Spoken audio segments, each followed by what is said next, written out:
নিজের প্রেস সচিব Caroline লেভিটকে machine gun বলে সম্বোধন করেছেন মার্কিন প্রেসিডেন্ট ডোনাল্ড ট্রাম্প। সম্প্রতি সংবাদ মাধ্যম নিউজ ম্যাক্সকে দেয়া এক সাক্ষাৎকারে ট্রাম্প এই অদ্ভুত মন্তব্য করেন। She's become a star. It's that face, it's that brain, it's those lips, the way they move like she's a machine gun. তিনি বলেন ক্যারোলিন একজন তারকায় পরিণত হয়েছে। তার মুখ, মস্তিষ্ক, ঠোঁট এমনভাবে নড়ে যেন তিনি একজন মেশিন গান। তিনি আরো বলেন ক্যারোলিন অসাধারণ মানুষ, তার চেয়ে ভালো প্রেস সচিব আর কেউ ছিল না।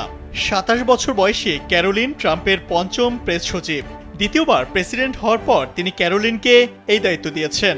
গেল বৃহস্পতিবার হোয়াইট হাউসের এক সংবাদ সম্মেলনে প্রেসিডেন্ট ট্রাম্পের ব্যাপক প্রশংসা করেন ক্যারোলিন। তিনি বলেন ট্রাম্প প্রেসিডেন্ট হিসেবে দায়িত্ব নেওয়ার পর প্রতি মাসে গড়ে একটি করে যুদ্ধবিরতি করতে সহায়তা করেছেন। এ কারণে তার নোবেল পুরস্কার পাওয়া উচিত। ক্যারোলিন ট্রাম্পের প্রশংসা করলেও প্রেসিডেন্ট হিসেবে দায়িত্ব নেওয়ার আগে ট্রাম্প বলেছিলেন কয়েকদিনের মধ্যে রাশিয়া, ইউক্রেন ও ইসরায়েল ফিলিস্তিন যুদ্ধ বন্ধ করবেন। কিন্তু 6 মাস পেরিয়ে গেলেও কিছুই করতে পারেননি তিনি।